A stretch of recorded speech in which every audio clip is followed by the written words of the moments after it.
Big boss ಲವರ್ಸಿಗೆ ನನ್ನ ಕಡೆಯಿಂದ ಬಿಗ್ ಹಾಯ್.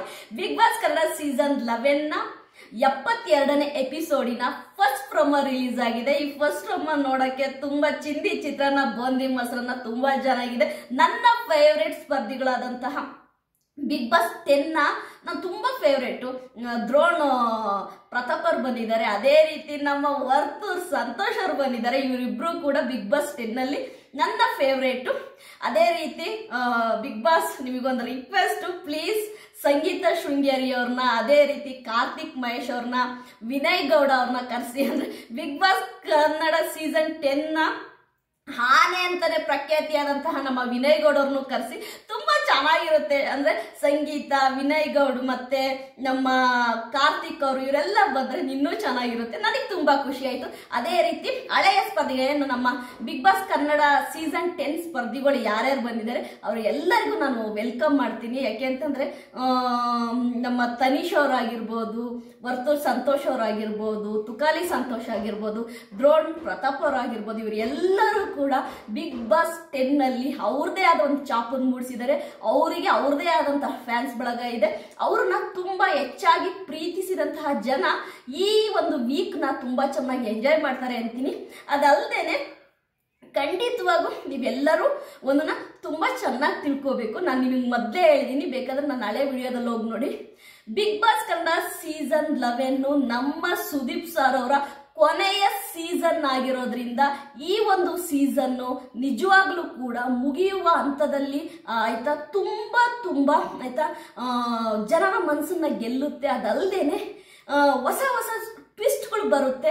ಯಾಕೆ ಅಂತಂದ್ರೆ ಬಿಗ್ ಬಾಸ್ ಕನ್ನಡ ಸೀಸನ್ 11 ಒಂದು ತುಂಬಾ ಟಾಪ್ ಆಗಿ ನಿಲ್ಲಿಸುತ್ತಾರೆ. ಯಾಕೆ ಅಂತಂದ್ರೆ ನಮ್ಮ ಬಿಗ್ ಬಾಸ್ ಟೀಮು ನಮ್ಮ ಸುದೀಪ್ ಸರ್ ಅವರಿಗೆ ಈ ಒಂದು ಬಿಗ್ ಬಾಸ್ ಕನ್ನಡ ಸೀಸನ್ 11 ಏನು ಎಂಡ್ ಆಗ್ತಾ ಇದೆ, ಇದನ್ನ ಒಂದು ಮರೆಯಲಾಗದ ಒಂದು ನೆನಪನ್ನ ನಮ್ಮ ಸುದೀಪ್ ಸರ್ ಅವರಿಗೆ ಮಾಡ್ಕೊಡ್ಬೇಕು ಅನ್ನೋದಕ್ಕೋಸ್ಕರವಾಗಿ Bigg boss Kannada season 11 winner ಕೂಡ ತುಂಬಾ ಮುಖ್ಯ ಆಗ್ತಾರೆ. ಆ ವಿನ್ನಿಂಗ್ ಟ್ರೋಫಿನ ಹಿಡಿಯುವಂತಹ ಕಂಟೆಸ್ಟೆಂಟು ಬರೀ ಅವ್ರ ಫ್ಯಾನ್ಸಿಗೆ ಇಷ್ಟ ಆಗೋದಲ್ಲ, ಇಡೀ ಕರ್ನಾಟಕ ಜನತೆಗೆ ಇಷ್ಟ ಆಗಿರ್ಬೇಕು. ಕರ್ನಾಟಕ ಜನತೆ ಈ big boss Kannada season win ಆಗುವಂತಹ ಸ್ಪರ್ಧಿಗೆ ಜೈ ಅನ್ಬೇಕು, ಓಕೆ ಒಳ್ಳೆಯ ಆಯ್ಕೆ ಅನ್ಬೇಕು.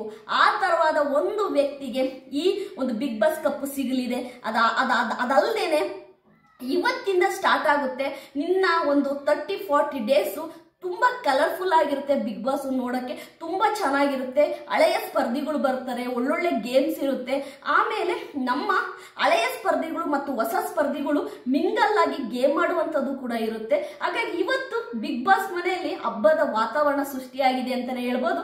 ಅಲ್ಲಿರುವಂತಹ ಎಲ್ಲ ಕಂಟೆಸ್ಟೆಂಟು, ಮೋಕ್ಷಿತಾ ಇರ್ಬೋದು, ಶಿಶಿರ್ ಇರ್ಬೋದು, ಐಶ್ವರ್ಯ ಇರ್ಬೋದು, ತ್ರಿವಿಕ್ರಮ್, ಎಕ್ಸ್ಪೆಷಲಿ ತ್ರಿವಿಕ್ರಮ್ ಅವ್ರು ನಗದೇ ಕಮ್ಮಿ, ಅಂದ್ರೆ ಮನಸ್ಸು ಬಿಚ್ಚಿ ನಗದೇ ಕಮ್ಮಿ. ತ್ರಿವಿಕ್ರಮ್ ಅವ್ರು ಅಂತವ್ರು ತುಂಬಾ ಚೆನ್ನಾಗಿ ನಗ್ತಾ ಇದ್ದಾರೆ. ತ್ರಿವಿಕ್ರಮ್ ಅವರೇ, ನಾನು ನಿಮ್ಗೆ ಒಂದೇ ಹೇಳೋದು, ತುಂಬಾ ನಗ್ತಾ ಇರಿ, ನೋಡೋಕ್ಕೂ ಚೆನ್ನಾಗಿ ಕಾಣ್ತೀರಾ, ಹ್ಯಾಪಿ ಆಗಿರಿ ಆಯ್ತಾ. ತುಂಬಾ ಮುಖ ಗಂಟ ಕಂಡಿರ್ಬೇಡಿ, ಅದು ನಿಮ್ಗೆ ಚೆನ್ನಾಗಿ ಕಾಣಿಸಲ್ಲ. ನೀವು ನಗ್ತಾ ಇದ್ದೀರಿ ನೋಡಿ, ಇವತ್ತು ನೋಡಕ್ಕೆ ಖುಷಿ ಆಗ್ತದೆ.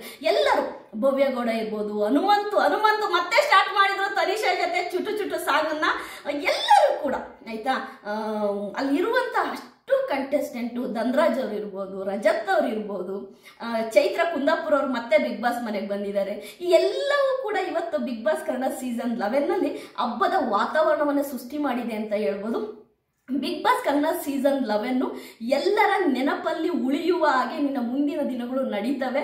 ಅದಲ್ಲದೇನೆ ಈ ವಿನ್ನಿಂಗ್ ಟ್ರೋಫಿ ಏನಿದೆ, ಈ ಬಿಗ್ ಬಾಸ್ ಕನ್ನಡ ಸೀಸನ್ 11 ಒಂದು ವಿನ್ನಿಂಗ್ ಟ್ರೋಫಿ ಹಿಡ್ಕೊಳ್ಳುವಂತಹ ಅಭ್ಯರ್ಥಿ ನಮ್ಮ ಕರ್ನಾಟಕ ಜನತೆಯ ಮನಸ್ಸನ್ನು ಗೆದ್ದಿರಬೇಕು. ಹಾಗಾಗಿ ಎಲ್ಲರಿಗೂ ಕೂಡ ಈ ಒಂದು ವ್ಯಕ್ತಿಗೆ ಈ ಟ್ರೋಫಿ ಕೊಡೋದು ಫೇರ್ ಅನ್ನಿಸ್ಬೇಕು. ಓಕೆ, ಇಲ್ಲ ಒಳ್ಳೆಯದು, ಈ ತುಂಬಾ ಒಳ್ಳೆಯ ಕಂಟೆಸ್ಟೆಂಟಿಗೆ ಆ ವಿನ್ನಿಂಗ್ ಕೊಟ್ಟಿದ್ದಾರೆ ಅನ್ನೋದನ್ನ ನಮ್ಮ ಕರ್ನಾಟಕ ಜನತೆ ಒಪ್ಕೋಬೇಕು.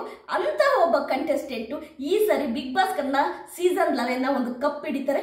ಬೇಕಾದ್ರೆ ನೀವು ವೆಯ್ಟ್ ಮಾಡಿ ನೋಡಿ ಅಂತ ಹೇಳ್ತಾ, ಇವತ್ತು ಎಲ್ಲ ನಮ್ಮ ಹಳೆಯ ಕಂಟೆಸ್ಟೆಂಟು ಮತ್ತೆ ಹೊಸ ಕಂಟೆಸ್ಟೆಂಟು ಇಬ್ರು ಕೂಡ ಮಿಂಗಲ್ ಆಗಿ ಆಯ್ತಾ ನಗ್ತಾ ಕೆಲವೊಂದು ಫನ್ನಿ ಟಾಸ್ಕ್ಗಳನ್ನ ಮಾಡ್ತಾರೆ. ನೋಡೋಕ್ಕೆ ತುಂಬಾ ಖುಷಿಯಾಗಿರುತ್ತೆ. ಒಂದು ತಿಳ್ಕೊಳ್ಳಿ, ಯಾವಾಗಲೂ ಅಷ್ಟೇನೆ ಆಯ್ತಾ, ಇಲ್ಲಿ ಬಿಗ್ ಬಾಸ್ ಮನೆ ಅಂತ ಬಂದಾಗ ನಾವು ಅಂದ್ಕೊಳ್ಳೋದು ಒಂದಾಗುತ್ತೆ, ಅಲ್ಲಿ ನಡೆಯೋದೇ ಒಂದಾಗುತ್ತೆ. ಅದನ್ನ ನಾವು ಒಂದು ಅನಲೈಸ್ ಮಾಡ್ಕೋಬೇಕು. ಬಿಟ್ರೆ ಕೆಲವೊಂದು ವಿಷಯಗಳು ಹಾಗೇನೆ. ನಾನು ಯಾಕೆ ಹೇಳ್ತಾ ಇದ್ದೀನಿ ಅಂತಂದ್ರೆ ಬಿಗ್ ಬಾಸ್ ಸ್ಟಾರ್ಟ್ ಅಲ್ಲಿ ಇಷ್ಟ ಆಗುವಂತಹ ವ್ಯಕ್ತಿಗಳು ಬಿಗ್ ಬಾಸ್ ಆಯ್ತಾ ಶೋ ಸ್ಟಾರ್ಟ್ ಆಗಿ ಒಂದು ಮಧ್ಯಕ್ಕೆ ಬಂದ ಮೇಲೆ ಒಂದು 50 days ಆದ್ಮೇಲೆ ಅದ ನಂತರ ನಮಗೆ ತುಂಬಾ ಇಷ್ಟ ಆದಂಥವ್ರ ಮೇಲೆ ನಮಗೆ ಇಷ್ಟ ಕಮ್ಮಿ ಆಗ್ಬೋದು, ಇಲ್ಲ ಆದ ನಂತರ ಇಷ್ಟ ಆಗದಿದ್ದ ಮೇಲೂ ಕೂಡ ನಮಗೆ ಪ್ರೀತಿ ಬರ್ಬೋದು. ಇದೇನು ಗೊತ್ತಾ, ಸಫಲ್ ಆಗ್ತಾನೆ ಇರುತ್ತೆ. ಯಾರ ಮೇಲೆ ಬೇಕಾದ್ರೂ ಒಂದು ಒಳ್ಳೆ ಒಪಿನಿಯನ್ ಬರ್ಬೋದು, ಯಾರ ಮೇಲೆ ಬೇಕಾದ್ರೂ ಒಂದು ಬ್ಯಾಡ್ ಒಪಿನಿಯನ್ ಬರ್ಬೋದು. ಇಲ್ಲಿ ಪಾಸಿಟಿವ್ ನೆಗೆಟಿವ್ ಮಧ್ಯ ಪಾಪ ಆ ಸ್ಪರ್ಧಿಗಳು ಅಲ್ಲಿ ಅವ್ರು ಗೇಮ್ ಆಡ್ತಾ ಇರ್ತಾರೆ. ಅವರಿಗೆ ಪಾಪ ಗೊತ್ತಿರಲ್ಲ. ಅಂದ್ರೆ ಬಿಗ್ ಬಾಸ್ ಮನೆ ಒಳಗಡೆ ಗೇಮ್ ಆಡುವಂತಹ ಸ್ಪರ್ಧಿಗಳಿಗೆ ಹೊರಗಡೆ ಇರುವ ಪ್ರೇಕ್ಷಕನ ಮನಸ್ಸಲ್ಲಿ ಯಾವ ಸ್ಥಾನ ನಾನು ಪಡೆದಿದ್ದೀನಿ ಅನ್ನೋದು ಅವರಿಗೆ ಗೊತ್ತಿರಲ್ಲ. ಯಾಕೆಂದ್ರೆ ಪಾಪ ಅವ್ರು ಏನ್ ಮಾಡ್ತಾರೆ ಅಂದ್ರೆ, ಸುದೀಪ್ ಸರ್ ಅವರ ಶೋ ಅಲ್ಲಿ ಕೈ ತಟ್ತಾರಲ್ಲ ಪ್ರೇಕ್ಷಕರು, ಆ ಕೈ ತಟ್ಟಲು ಅಂದ್ರೆ ಚಪ್ಪಾಳೆ ತಟ್ತಾರಲ್ವಾ, ಆ ಚಪ್ಪಾಳೆನ ಅವರು ಒಂದು ಕ್ಯಾಲಿಕೇಶನ್ ಬರ್ತಾರೆ. ಓಕೆ, ನನಗೆ ಜಾಸ್ತಿ ಜನ ಚಪ್ಪಾಳೆ ತಟ್ತಾ ಇದಾರೆ ಅಂದ್ರೆ ನನಗೆ ತುಂಬಾ ಜನ ಫ್ಯಾನ್ಸ್ ಇರ್ಬೋದೇನೋ ಆಯ್ತಾ, ನನಗೇನಾದ್ರು ಆಯ್ತಾ ತುಂಬಾ ಪಾಸಿಟಿವ್ ಆಗಿ ಹೇಳ್ತಾ ಇದ್ದಾರೆ ಸುದೀಪ್ ಸರ್ ಅಂದ್ರೆ ನನಗೇನಾದ್ರು ತುಂಬಾ ಫ್ಯಾನ್ಸ್ ಇರ್ಬೋದೇನೋ, ಹಿಂಗೆಲ್ಲ ತಿಳ್ಕೊಂಡಿರ್ತಾರೆ. ಇಲ್ಲಿ ತುಂಬಾ ಚೆನ್ನಾಗಿ ನೀವು ಒಂದು ತಿಳ್ಕೋಬೇಕು, ಇಲ್ಲಿ ಕಪ್ಪು ಎಷ್ಟು ಮುಖ್ಯನೋ, ಬಿಗ್ ಬಾಸ್ ಕಪ್ ವಿನ್ ಆಗೋದು ಎಷ್ಟು ಮುಖ್ಯನೋ, ಪ್ರೇಕ್ಷಕರ ಮನಸ್ಸನ್ನು ಗೆಲ್ಲೋದು ಅಷ್ಟೇ ಮುಖ್ಯ. ಪ್ರೇಕ್ಷಕರ ಮನಸ್ಸನ್ನು ಗೆದ್ದು ಮುಂದಿನ ಅವರ ಕೆರಿಯರ್ನ ಬಿಲ್ಡ್ ಮಾಡ್ಕೊಳ್ಳೋದಿದೆಯಲ್ಲ, ಅದು ತುಂಬಾ ಇಂಪಾರ್ಟೆಂಟು. ಯಾಕೆ ಅಂದ್ರೆ ನಿಮಗೊಂದು ಚಿಕ್ಕ ವಿಷಯ ಹೇಳ್ತೀನಿ.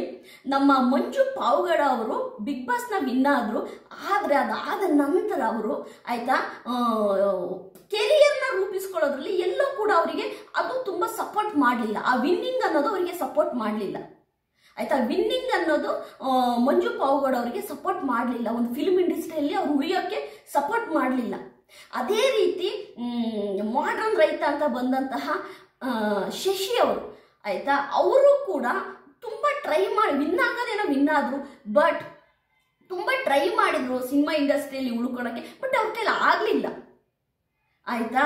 ತುಂಬಾ ಜನ ಇದೇ ತರ ವಿನ್ನಿಂಗ್ ಟ್ರೋಫಿ ಹಿಡಿದ, ಬಿಗ್ ಬಾಸ್ ವಿನ್ನಿಂಗ್ ಟ್ರೋಫಿ ಹಿಡಿದಂತಹ ಕೆಲವೊಂದು ಕಂಟೆಸ್ಟೆಂಟ್ಗಳು ಖಂಡಿತವಾಗೂ ಅವರಿಗೆ ಬಿಲ್ಡ್ ಮಾಡ್ಕೊಳಕ್ ಆಗಿಲ್ಲ ಅವ್ರ ಕೆರಿಯರ್ನ. ಇದು ನಾನು ಬರೀ ಒಂದು ಕನ್ನಡ ಸೀಸನ್ ಹೇಳ್ತಾ ಇಲ್ಲ, ಪ್ರತಿಯೊಂದು ಸೀಸನ್ ಅಲ್ಲಿ ಆಯ್ತಾ, ಪ್ರತಿಯೊಂದು ಲ್ಯಾಂಗ್ವೇಜ್ ಅಲ್ಲಿ ಹೇಳ್ತಾ ಇದ್ದೀನಿ. ಅದು ತೆಲುಗು, ತಮಿಳು ಆಯ್ತಾ, ಹಿಂದಿ, ಮಲಯಾಳಿ ಯಾವುದಾದ್ರೂ ಇರ್ಬೋದು. ಎಲ್ಲ ಒಂದು ಸೀಸನ್ಗಳಲ್ಲಿ ಯಾರು ಟ್ರೋಫಿನ ಹಿಡ್ಕೊಳ್ತಾರೆ, ಆ ಟ್ರೋಫಿ ಹಿಡ್ಕೊಂಡಂತಹ ವಿನ್ನರು ಮತ್ತೆ ಆಯ್ತಾ ಅವ್ರ ಕೆರಿಯರ್ನ ರೂಪಿಸ್ಕೊಳ್ಳೋ ಅನ್ನೋ ಒಂದು ವಿಷಯದಲ್ಲಿ ಅಲ್ಲಿ ಆ ಪ್ರೇಕ್ಷಕರು ಸಪೋರ್ಟ್ ಮಾಡಲಿಲ್ಲ. ಆಮೇಲೆ ಯಾಕೆ ಅಂತಂದ್ರೆ, ನಮ್ಮ ಪ್ರೇಕ್ಷಕ ಹೆಂಗೆ ಅಂತಂದ್ರೆ, ಇಲ್ಲಿ ವಿನ್ನರ್ ಲೂಸ್ ಅದನ್ನ ಅವ್ನು ಯೋಚನೆ ಮಾಡಲ್ಲ. ಅವ್ನು ಯೋಚನೆ ಮಾಡೋದು ಏನಂದ್ರೆ, ಅಲ್ಲಿರುವ ಸ್ಪರ್ಧಿಯ ಆಯ್ತಾ ವ್ಯಕ್ತಿತ್ವ ಮತ್ತು ಅಲ್ಲಿರುವ ಸ್ಪರ್ಧಿಯ ಒಂದು ಆಯ್ತಾ ಅವ್ರು ಹೇಗೆ ನಡ್ಕಂತಾರೆ ಅದ್ರ ಮೇಲೆ ಅವ್ರನ್ನ ಇಷ್ಟಪಟ್ಟಿರ್ತಾನೆ. ಇಲ್ಲಿ ನೀವು ನೋಡಿರ್ಬೋದು, ಬಿಗ್ ಬಾಸ್ ಅಲ್ಲಿ ರನ್ನರ್ ಅಪ್ ಆಗಿರ್ಬೋದು, ಫೈನಲಿಸ್ಟ್ ಆಗಿರ್ಬೋದು, ಇಲ್ಲ ಮಧ್ಯದಲ್ಲೇ ಹೋಗಿರ್ಬೋದು, ಅಂಥವ್ರು ತುಂಬಾ ಚೆನ್ನಾಗಿ ಲೈಫನ್ನ ಆಯ್ತಾ ಅವರು ಮುಂದಿನ ಜರ್ನಿನ ತುಂಬಾ ಚೆನ್ನಾಗಿ ಇದು ಮಾಡ್ಕೊಂಡಿದ್ದಾರೆ. ಅದಕ್ಕೆ ನಾನು ಯಾರ್ಯಾರು ಹೇಳ್ತೀನಿ ಗೊತ್ತಾ, ನೀವು ನೋಡಿ ಈಗ ದ್ರೋಣ್ ಪ್ರತಾಪ್ ಅವ್ರು ಬಂದಿದ್ದಾರೆ, ಅವರು ವಿನ್ ಆಗಲಿಲ್ಲ, ಬಟ್ ಅವರು ಒಂದು ಫ್ಯೂಚರ್ ಅಂದ್ರೆ ಒಂದು ಕೆರಿಯರ್ನ ಬಿಲ್ಡ್ ಮಾಡ್ಕೊಂತ ಇದ್ದಾರೆ. ನನಗೆ ಅದು ತುಂಬಾ ಖುಷಿ ಆಯ್ತು. ಅದೇ ರೀತಿ ತುಕಾಲಿ ಮಾನಸ್ ಅವ್ರು ಇರ್ಬೋದು, ಆಮೇಲೆ ನಮ್ಮ ಯಾರು ತನಿಷಾ ಇರ್ಬೋದು. ತನಿಷಾ ಬಿಗ್ ಬಾಸ್ ಮುಗಿದಾದ ನಂತರ ಒಂದು ಸಿಲ್ವರ್ ಜ್ಯುವೆಲರಿ ಒಂದು ಶಾಪ್ನ ಮಾಡಿದ್ರು, ಅದರಿಂದ ಸಕ್ಸಸ್ ಕಂಡು ಇನ್ನು ಬೇರೆ ಬೇರೆ ಬ್ರಾಂಚ್ ಮಾಡ್ತಾ ಇದ್ದಾರೆ, ಹೋಟೆಲ್ ಮಾಡಿದ್ದಾರೆ. ಅದೇ ರೀತಿ ನಮ್ಮ ಯಾರು ಮೈಕಲ್ ಅವರು ಕೂಡ ಒಂದು ಹೋಟೆಲ್ ಓಪನ್ ಮಾಡಿದ್ದಾರೆ.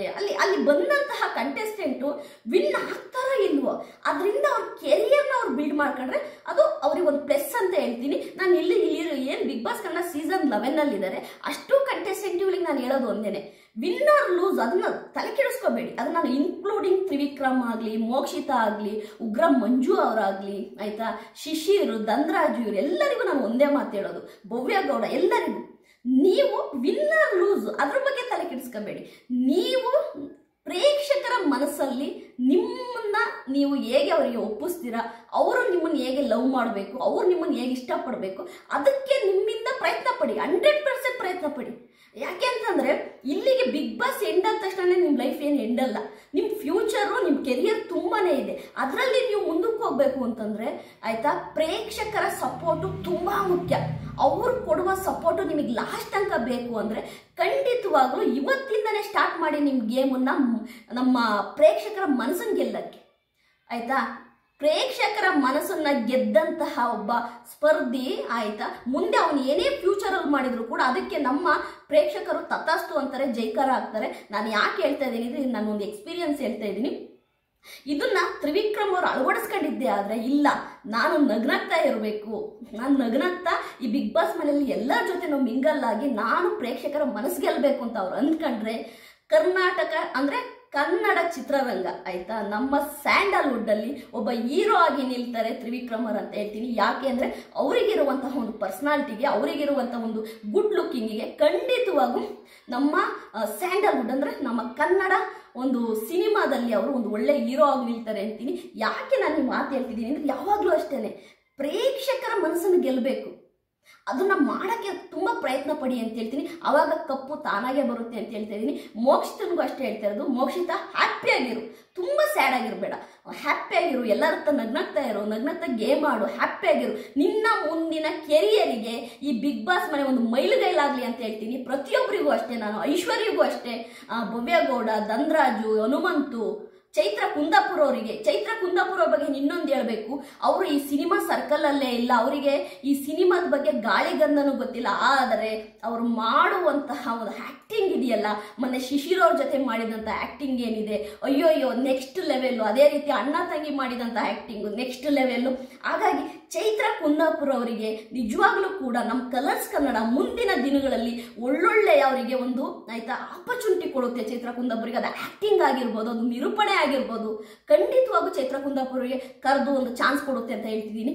ಅದೇ ರೀತಿ ನಮ್ಮ ರಜತ್ ಅವ್ರಿಗೂ ಕೂಡ ಅವರ ಆಸೆ ಅಂತ ನಿರೂಪಣೆ ಚಾನ್ಸ್ ಸಿಗ್ಲಿ ಅಂತ ಹೇಳ್ತಾ ಇದ್ದೀನಿ ಆಯ್ತಾ. ಹನುಮಂತ್ ಅವರ ಒಂದು ಸಿಂಗಿಂಗ್ ಜರ್ನಿ ಏನು ಜೀ ಕನ್ನಡದಿಂದ ಸ್ಟಾರ್ಟ್ ಆಯ್ತು, ನಮ್ಮ ಕಲರ್ಸ್ ಕನ್ನಡ ಕೂಡ ಅವರಿಗೆ ಅಂದ್ರೆ ಹನುಮಂತ್ ಅವರಿಗೆ ಕೈ ಜೋಡಿಸ್ಲಿ ಅವರ ಮುಂದಿನ ಫ್ಯೂಚರ್ಗೆ ಅಂತ ಹೇಳ್ತೀನಿ.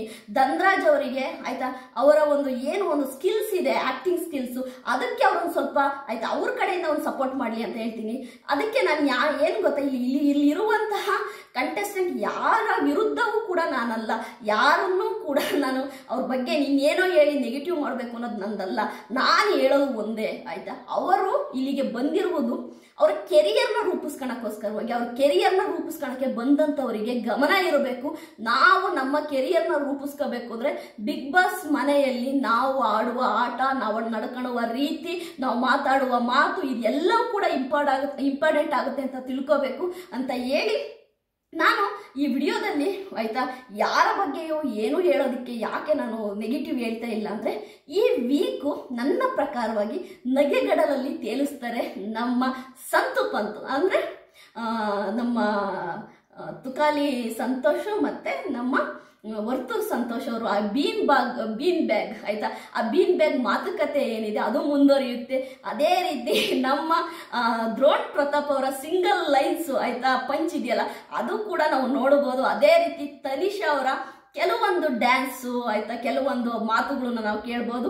ಇನ್ನೂ ಕೂಡ ಬಿಗ್ ಬಾಸ್ 10 ಮುಗಿದು 1 ವರ್ಷ ಆದ್ರೂ ಕೂಡ ನಮ್ಮ ದ್ರೋಣ್ ಪ್ರತಾಪ್ ಅವರು ಒಂದು ಲೈನ್ ಹೇಳಿರ್ತಾರೆ, ಗಾರ್ಡನ್ ಏರಿಯಾದಲ್ಲಿ ಕುತ್ಕೊಂಡು ಬಿನ್ ಬ್ಯಾಗ್ ಮೇಲೆ, ಅಲ್ಲಿ ನಮ್ರತ ಕುತ್ಕೊಂಡು ಕಾಫಿ ಕುಡಿತಿರ್ತಾರೆ. ಅಲ್ಲಿಗೆ ನಮ್ಮ ಕಾರ್ತಿಕ್ ಮಹೇಶ್ವರ್ ಬಂದು ವರ್ಕೌಟ್ ಮಾಡಬೇಕು ಅಂತಾರೆ, ಅವರಿಗೆ ಹಿಂಸೆ ಕೊಡ್ತಾರೆ, ಸ್ವಲ್ಪ ಕೀಟ್ಲೆ ಮಾಡ್ತಾ ಇರ್ತಾರೆ ನಮ್ಮ ಇವ್ರ ಹತ್ರ, ಅವ್ರ ಹೆಸರೇ ಮರ್ದೋಗ್ಬಿಡುತ್ತೆ ನೋಡಿ, ನಮ್ರತನ ಹತ್ರ ಕೀಟ್ಲೆ ಮಾಡ್ತಾ ಇದ್ದಾಗ ನಮ್ಮ ಕಾರ್ತಿಕ್ ಮಹೇಶ್ ಅವರು ನಾನು ಇವಾಗ ಇದು ಎಂಥದ್ದು ಜಿಮ್ ಮಾಡಬೇಕು, ವರ್ಕೌಟ್ ಮಾಡಬೇಕು ಅಂತಾರೆ. ಅವಾಗ ಅವರು ನಮ್ಮ ದ್ರೋಣ ಪ್ರತಾಪ್ ಅವ್ರು ಏನಂತ ಹೇಳ್ತಾರೆ, ವರ್ಕೌಟ್ ಇಲ್ಲೇ ಆಗ್ಬೋದು ಮಾಡಿ ಅಂತೇಳಿ ಅಲ್ಲಿಂದ ಎದ್ದೋಗ್ತಾರೆ. ಆ ವಿಡಿಯೋ ಕೂಡ ಇವತ್ತು ಕೂಡ ಟ್ರೆಂಡಿಂಗ್ ನಲ್ಲಿ ಇದೆ. ಅವ್ರು ಮಾತಾಡಿರೋ ಆ ಒಂದು ಲೈನ್ ಪಂಚ್ ಏನಿದೆ, ನಮ್ಮ ನಮ್ರತ ಮತ್ತೆ ಕಾರ್ತಿಕ್ ಮಹೇಶ್ವರ್ ಮೇಲೆ ಹೇಳಿದಂತಹ ಅದೊಂದು ಪಂಚು, ಇಲ್ಲಿ ವರ್ಕೌಟ್ ಆಗ್ಬೋದು ವರ್ಕೌಟ್ ಮಾಡಿ ಅಂತ ಎದ್ದೋಗ್ತಾರಲ್ವಾ, ಅದೊಂದು ಇವತ್ತಿಗೂ ಕೂಡ ಟ್ರೆಂಡ್ ಅಲ್ಲಿ ಇದೆ ಅಂತ ಹೇಳ್ತೀನಿ. ಯಾಕೆ ಅಂತಂದ್ರೆ ನಾನು ಇಷ್ಟೆಲ್ಲ ನಿಮಗೆ ವಿವರವಾಗಿ ಹೇಳ್ತಾ ಇದ್ದೀನಿ ಅಂದ್ರೆ, ಬಿಗ್ ಬಾಸ್ ಮನೆ ಅನ್ನೋದು ನಮ್ಮ ಒಂದು ಕೆರಿಯರ್ಗೆ ಒಂದು ಮೈಲಿಗಲ್ಲಾಗಬೇಕು ಹೊರತು ಬಿಗ್ ಬಾಸ್ ಮನೆನ ಆಯ್ತಾ ಆ ಒಂದು ಆಟಕ್ಕೆ ಸೀಮಿತವಾಗಿ ಅಲ್ಲಿ ಎಲ್ಲರ ಜೊತೆ ಮಿಂಗಲ್ ಆಗಿ ಹ್ಯಾಪಿಯಾಗಿ ಕಳೆದು ಅದನ್ನೊಂದು ಮೆಮೊರಿ ಮಾಡ್ಕೋಬೇಕು ಅವರಷ್ಟೇ. ಬಿಗ್ ಬಾಸ್ ಮನೆ 100 ಡೇಸ್ನ ಅವರ ಒಂದು ಬಕೆಟ್ ಲಿಸ್ಟ್ ಅಲ್ಲಿ ಟಿಕ್ ಮಾಡಿಕೊಂಡು ಮುಂದೆ ಅವ್ರ ಫ್ಯೂಚರ್ಗೆ ಅದನ್ನ ಅಲ್ಲಿಂದ ಒಳ್ಳೇದನ್ನು ತಗೊಂಡು ಅವ್ರ ಕೆರಿಯರ್ ಅಲ್ಲಿ ಅವರು ಅದನ್ನ ಅಳವಡಿಸ್ಕೋಬೇಕು ಅಂತ ಹೇಳ್ತೀನಿ. ನಮ್ಮ ಸುದೀಪ್ ಸರ್ ಅವರ ಕೊನೆಯ ಸೀಸನ್ ಆಗಿರೋದ್ರಿಂದ ಈ ಸೀಸನ್ನಿನ ಎಲ್ಲ ದಿನಗಳು ಕೂಡ ಇಂಪಾರ್ಟೆಂಟ್. ನೀನು ಮುಂದೆ ಬರುವಂತಹ ಅಷ್ಟೂ ದಿನಗಳು ಕೂಡ ನಾವು ಅಂದ್ರೆ ನೋಡುವಂತಹ ಪ್ರೇಕ್ಷಕರಿಗೆ ತುಂಬಾ ಚೆನ್ನಾಗಿರುತ್ತೆ ಅಂತ ಹೇಳ್ತಾ ನನ್ನ ವಿಡಿಯೋ ನಿಮಗೆ ಇಷ್ಟ ಆಗಿದ್ರೆ ಲೈಕ್ ಮಾಡಿ, ಸಬ್ಸ್ಕ್ರೈಬ್ ಮಾಡಿ ಅಂತೇಳಿ. ಬಾಯ್ ಬಾಯ್.